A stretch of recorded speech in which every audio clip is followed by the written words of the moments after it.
உலகத்தில் உள்ள எந்த புஸ்தகத்தையும் விட திருக்குரான் தான் பகுத்தறிவுக்கு ரொம்ப முக்கியத்துவம் கொடுக்கிறது. ஒரு மத நூலை எல்லாரும் படியுங்கள் எந்த மதமும் சொல்லாது. ஏன் எல்லாரும் படிச்சான்னு சொன்னா பஞ்சாயத்து ஆகிப்போம். நம்பிக்கை உள்ளவங்க மட்டும் படி, இந்த கோத்திர மட்டும் படின்னு சொன்னா தான் அதுல உள்ள நுழைஞ்ச கேள்வி எல்லாம் கேட்க மாட்டான். இஸ்லாம் என்ன சொல்லுதுன்னு கேட்டா, எல்லா மக்களும் இதை படியுங்கள் ஒரு புஸ்தகத்தை கொடுத்தால் அது அதுக்கு அர்த்தம் என்ன?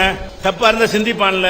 அப்ப என்ன வேணாலும் படிச்சு சிந்திச்சு பாத்துக்கான்னு சொல்லி ஓபன் சோர்ஸாக என்ன செய்த குரான் மக்களுக்கு சொல்கிறது ஒண்ணு. இரண்டாவது, குரான்ல எடுத்துக்கொண்டீர்களேயானால் சிந்திக்க மாட்டீர்களா, சிந்தியுங்கள் என்று நூத்துக்கணக்கான வசனம் இருக்கு. ஒரு வசனம் சொன்னதில்ல. இந்த குரானை நீங்கள் சிந்திக்க மாட்டீர்களா, உங்கள் உள்ளத்திலே பூட்டு தொங்குகிறதா, இப்படி எல்லாம் குரான் வசனம் இருக்கிறது. அப்ப சிந்திக்க சொன்னா என்ன அர்த்தம்? அதுல நல்லது இருக்கா கெட்டது இருக்கா நீ ஆராய்ச்சி பண்ணிப்பாரு, மூளைக்கு வேலை கொடு அப்படின்னு சொல்லி பகுத்தறிவை தூண்டக்கூடியதா இருக்குது. இன்னும் சொல்ல போனால் குரான்ல எல்லாத்தையும் சிந்திக்க சொல்லுகிறது. எப்படி? இந்த வானங்கள் பூமி படைக்கப்பட்ட விஷயம், இரவு பகல் மாறி மாறி வரக்கூடிய விஷயங்கள், சூரிய சந்திரனுடைய சுழற்சி, எல்லாத்தையும் சிந்தி. எப்படி படைக்கப்பட்டது சிந்திச்சு பார்.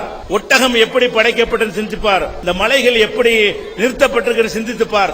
இப்படின்னு சொல்லி குரான்ல எடுத்து பாத்தீங்கன்னா ஒவ்வொரு மேற்றையா சொல்லி அதை சிந்திச்சு பாரு.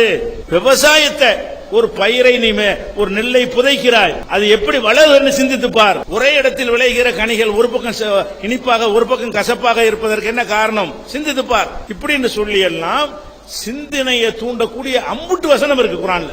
சிந்திக்கிறது பகுத்தறிவு தானே. சிந்தனையை தூண்டுகிறது என்று சொன்னால் அதுக்கு பேர் தான் பகுத்தறிவு. இன்னும் சொல்ல போனா இந்த உருவ வழிபாட்டை எல்லாம் இஸ்லாம் எதிர்க்குது.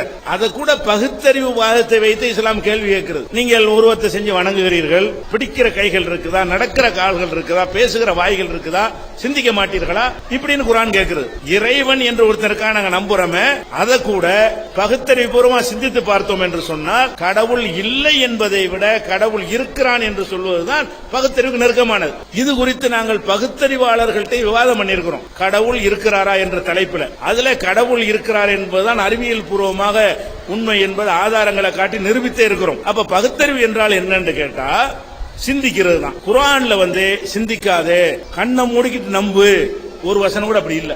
கற்றவர்களும் கல்லாதவர்களும் சமமாக மாட்டார்கள் அப்படின்னு என்ன அர்த்தம்? கற்கணும்னு சொல்லுது. அப்ப கல்வி கற்கணும், சிந்திக்கணும் என்பதை இஸ்லாம் ரொம்ப அறிவுறுத்துற காரணத்தினால பகுத்தறிவுக்கு எதிரானதே கிடையாது இஸ்லாம். எதை நீங்கள் பேசினாலும் பகுத்தறிவு பூர்வமாகவே இஸ்லாம் என்ன செய்யறதுக்கு ஆன்சர் பண்ணும். சரியா?